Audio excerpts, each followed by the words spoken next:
জীবনের গল্পে আপনাদের স্বাগতম। ক্যামেরার সামনে দাঁড়িয়ে আছে একটি বোন, আমরা শুনবো তারই জীবনের গল্প। আসসালামু আলাইকুম আপু, কেমন আছেন? ওয়ালাইকুম আসসালাম। আসসালামু আলাইকুম ভাই। এই তো আলহামদুলিল্লাহ, আল্লাহ পাক রাখছে ভালো। আপনি? আলহামদুলিল্লাহ ভালো আছি। আপনার নাম কি, কোথা থেকে এসেছেন? আমার নাম মিষ্টি ইসলাম। আমি ঠাকুরগাঁও থেকে এসেছি। ঠাকুরগাঁও থেকে এসেছেন। আপনার বয়স কত? বয়স 22 দিয়ে 23 পড়ছে। আর কি 23? ও আচ্ছা আচ্ছা, আপনি পড়াশোনা করেছেন? ভাই আমি ইন্টার পর্যন্ত লেখাপড়া করেছি। ইন্টার পর্যন্ত।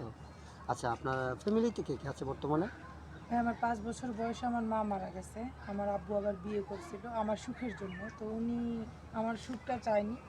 অত্যাচার দেখে আমার আব্বু আমাকে মাদ্রাসা লাইনে লেখাপড়া করাইছে, মাদ্রাসায় পাঠাই দিছে। তো আমি বড় হয়েছি মাদ্রাসা লাইনে লেখাপড়া করে মাদ্রাসায় থেকে। তো আমার দুটো সৎ ভাই আছে, আমার আব্বু প্যারালাইজ, আমার মা নেই। তো যখন মাদ্রাসা থেকে লেখাপড়া করছি, সবার বাবা মাই সবাইকে দেখতে আসছে ঈদের ছুটিতে বা কোনো ছুটিতে, গরমের ছুটিতে বাসায় গেছে, কিন্তু আমার কপালে সেটা হয়নি। আমি কোথাও গেলে মানে একটা কুকুরের মতো, বিড়ালের মতো লাথি উষ্টা খাইছি। এর জন্য আমি কী করছি, কোথাও যাইনি। ছুটিতেও মাদ্রাসায় কাটাইছি। আপাটা অনেক ভালো ছিল, আমাকে দেখে শুনে রাখছে আর কি। মানে জীবনে বড় হয়েছে অনেক কষ্ট নিয়ে। বুঝতে পেরেছি, মানে ছোটবেলা থেকে কখনো বাবা মায়ের ভালোবাসা পাননি?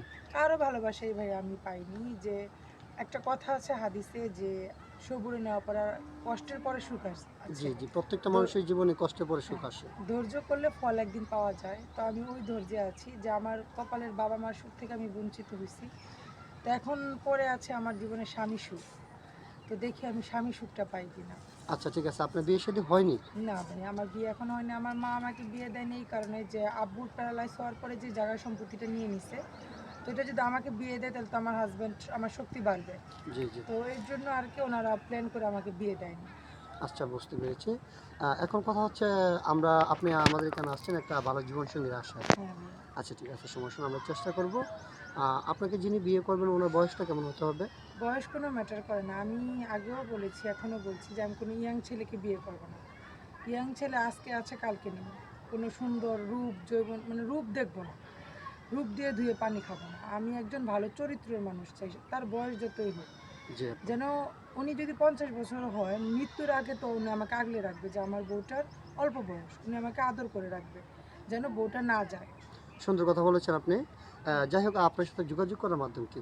ভাই আমার সাথে যোগাযোগ করতে হলে আপনাদের মাধ্যমে যোগাযোগ করতে হবে। আপনার পার্সোনাল কোনো ফোন নেই? ভাই আমি তো একবেলা ভাত খেতে আমার অনেক কষ্ট হয়ে যায়, যে আমি এমনও অনেক সময় গেছে আমি না খেয়ে থাকছি। আচ্ছা আচ্ছা আচ্ছা।